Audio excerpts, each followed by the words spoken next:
Forum Komunikasi Daerah Otonomi Khusus dan Istimewa dengan Daerah Istimewa Yogyakarta sebagai tuan rumah diselenggarakan selama 3 hari, mulai tanggal 2 hingga 4 Maret 2017.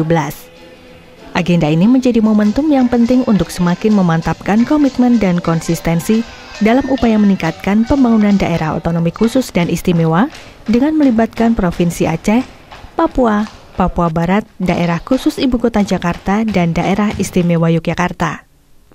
Kami panggil beberapa narasumber yang sudah disebutkan. Yang pertama, Bapak Dr. Andus Safrizal ZA MSI selaku Direktur Penata Daerah Otonomi Khusus dan DPOD.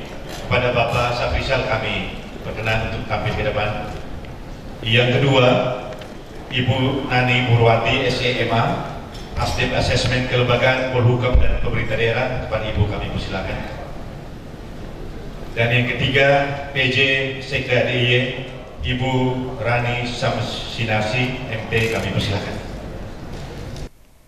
Pada pelaksanaannya di hari kedua, Forum Komunikasi Daerah Otonomi Khusus dan Istimewa mengagendakan ceramah dan diskusi dengan pakar dan pembicara khusus.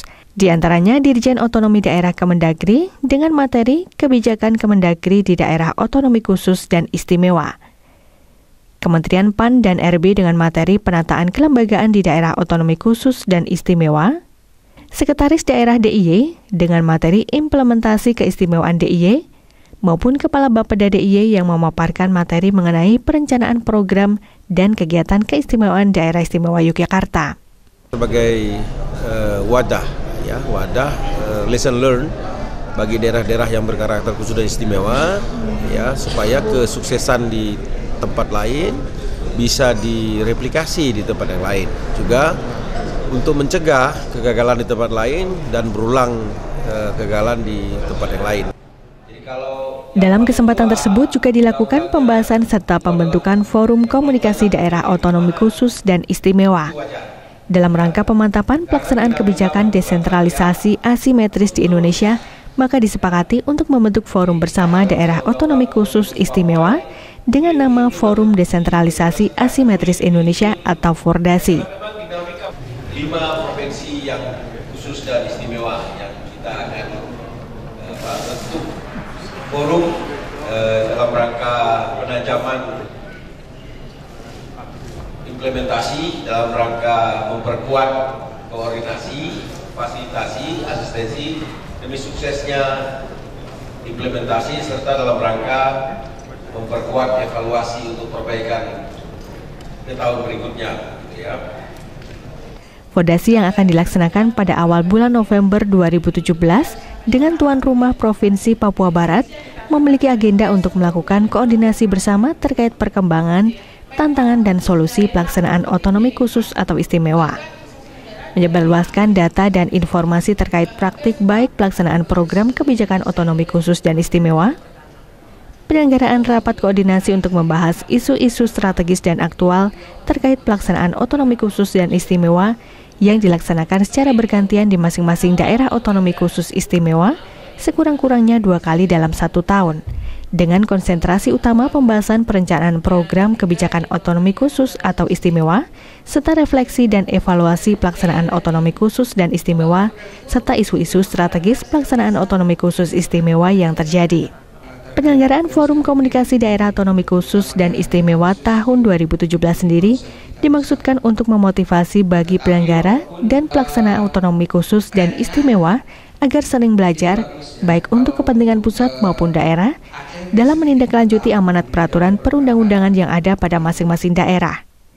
Forum komunikasi ini bagi kami yang merupakan daerah khusus atau istimewa ini sangat penting.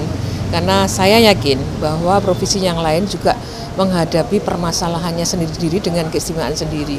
Tapi dengan forum ini diharapkan kita bisa saling berbagi pengalaman, sehingga mungkin saja kita akan bisa menangkap atau menggali penyelesaian permasalahan dari provinsi yang lain yang sesama otonomi khusus ini. Pelaksanaan Forum Komunikasi Daerah Otonomi Khusus dan Istimewa sendiri memiliki peranan penting, yaitu untuk memberikan semangat kepada 5 daerah khusus, diantaranya Provinsi Papua, Papua Barat, Yogyakarta, Aceh, dan Jakarta. Kelima provinsi ini memiliki karakteristik dan dikategorikan sebagai daerah khusus, yaitu sebagai pelaksanaan dari desentralisasi asimetris, di mana dengan desentralisasi asimetris, daerah-daerah yang memiliki karakteristik khusus, baik budaya, agama, suku, etnik, bahasa, dapat menjadi faktor pembentukan semangat sebagai bangsa. Untuk Yogyakarta, tetap dalam koridor Undang-Undang 13, 5 urusan pemerintahan yang sekarang diserahkan sebagai urusan istimewa, baik itu kelembagaan, tata ruang, pertanahan, kebudayaan, ya, dan juga politik demokrasi pilkada, dengan tanpa ada pemilihan gubernur dan seterusnya, itu saya kira merupakan kekhususan yang harus kita pertahankan. Forum Komunikasi Daerah Otonomi Khusus dan Istimewa diakhiri dengan kunjungan wisata keistimewaan DIY ke Keraton Yogyakarta dan Taman Sari pada hari ketiga pelaksanaannya. Dedi Triyono, Puspadanta melaporkan.